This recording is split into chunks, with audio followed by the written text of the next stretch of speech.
எந்த நிலையிலும் தலை நிமிர்ந்து நிற்பதற்கு கல்வி என்பது அவசியம் என்பதைத்தான் ஒரு பாடமாக இப்பொழுது நாம் எடுத்துக்கொள்ள வேண்டும்.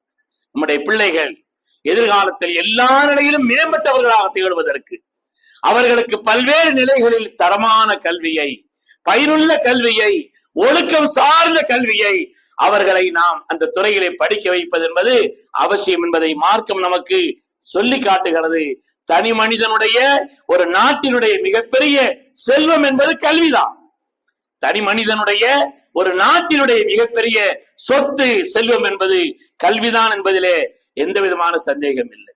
இஸ்லாம் கல்விக்கு அளித்திருக்கக்கூடிய முக்கியத்துவத்தை போல உலகத்தில் எந்த ஒரு தனி மனிதனும் சரி, எந்த ஒரு இயக்கமும் சரி, எந்த ஒரு மதமும் சரி இந்த அளவிற்கு கல்வியை பற்றி வலியுறுத்தி சொன்னதே இல்லை. குர்ஆனுடைய முதல் வசனம், குர்ஆனிலே சொல்லப்பட்ட முதல் சாதனம், அறிவு சாதனமான பேனாவைத்தான் குர்ஆன் முதல் சாதனமாக உலகத்திலே சொன்னார். அல்லம பில் கலம், கலமை கொண்டு உங்களுக்கு கற்றுக் கொடுத்தான் என்று சொல்லி காட்டக்கூடிய, அது மாதிரி கல்விக்குத்தான் முடிவு என்பதே இல்லை. அல்லாஹு தஆலா எல்லா விதமான ஆற்றலையும் நாயகத்திற்கு கொடுத்தாலும் ஸல்லல்லாஹு அலைஹி வஸல்லம் வழியாக இந்த உலகத்திற்கு அல்லாஹு தஆலா சொல்ல வைத்தான், ரப்பி ஸித்னி இல்மா, யா அல்லாஹ் கல்வி ஞானத்தை எனக்கு அதிகப்படுத்து என்று அவர்கள் வழியாக உலகத்திற்கு வழிகாட்ட வைத்தான் என்று சொன்னார். அது தேடிக்கொண்டே இருக்க வேண்டும், இதற்கு முடிவு என்பதே இல்லை. எங்கிருந்தாலும் கல்வி எடுக்க வேண்டும். கல்வி எடுப்பதிலே ஒரு தனி கவனம். மௌலானா ரூமி அவர்கள் தத்துவ ஞானி. எந்த விஷயத்தையும் அப்படி ஒரு சின்ன கதை மாதிரி மக்கள்கிட்ட சொல்லக்கூடிய, தத்துவங்களை சொல்லக்கூடிய மிகப்பெரிய ஆற்றல் உள்ளவர்கள் மௌலானா ரூமி அவர்கள். உருவக கதை வடித்து ஒரு விஷயத்தை சொல்வார்கள். மூத்து கபல அன் தமூத்து, மரணமாகுவதற்கு முன்னால் மரணமாகிக் கொள்ளுங்கள் என்ற ஒரு விரிவான பல்வேறு கருத்துக்களை கொண்ட ஒரு ஹதீஸ். மௌலானா ரூமி அதை உருவகப்படுத்தி சொல்றாங்க. ஒரு ஆள் ஒரு கிளி வளர்த்துக்கிட்டு இருந்தாராம். அந்த கிளிட்ட போய் சொன்னாராம், எந்த ஊர்ல இருந்து நான் ஒன்ன பிடிச்சிட்டு வந்தாலும் அந்த ஊருக்கு நான் போறேன், ஏதாவது செய்தி இருந்தா சொல்லிவிட அங்க போய் சொல்றேன்னு சொன்னாராம் அந்த கிளிட்ட. ஒரு உருவகம், எந்த ஊர்ல இருந்து என்ன பிடிச்சனா அந்த ஊருக்கு நான் போறேன், உன்னுடைய சகோதரர்கள் யாராவது அங்க இருக்கலாம், தெரிஞ்சவர்கள் யாராவது அங்க இருக்கலாம், அவங்களுக்கு ஏதாவது செய்தி சொல்லணும்னா சொல்லு, நான் போய் சொல்லிட்டு வர்றேன் அப்படின்னு சொல்லி அந்த கிளிட்ட சொன்னாராம். இது உருவகம். அந்த கிளி சொல்லிச்சா, நீங்க எல்லாம் சுதந்திரமா இருக்கிறீங்க, நீங்க எல்லாம் நல்லபடியா இருக்கிறீங்க, நான் தான் இங்கே அடைபட்டு கிடக்கிறேன், நான் தான் இங்கே கூண்டிலே மாட்டி கிடக்கிறேன், வேற என்ன செய்தி எங்கிட்ட இருக்குது, இதை போய் சொல்லிருங்கன்னு சொல்லிச்சான் அந்த கிளி. இவர் அங்க போனார். மௌலானா ரூமி சொல்கிறார்கள், இவர் அங்க போனார்.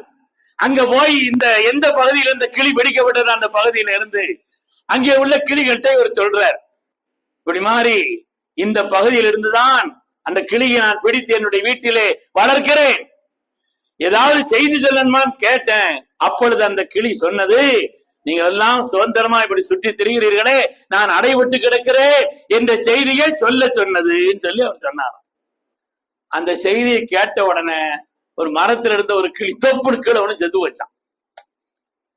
ஒரு ரூமி சொல்கிறார்கள், தொப்புள் கீழே ஒண்ணு செத்து போச்சு. ஆஹா, இது அந்த கிளிக்கு ரொம்ப சொந்தமா இருக்கும்போது தெரியுது, ரொம்ப நெருக்கமான உறவா இருக்கும்போது தெரியுது. சரி, என்ன செய்யறது, சொன்ன செய்தியை சொன்ன அங்க நடந்துருச்சுன்னு மௌலானா ரூமி அந்த கிளிட்ட வந்து சொன்னாங்களாம்.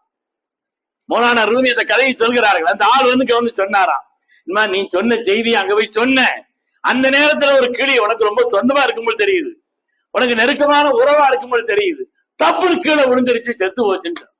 அப்படியா அப்படின்னு கேட்ட அந்த கிளி உடனே தானு கீழே விழுந்து செத்து போச்சான்.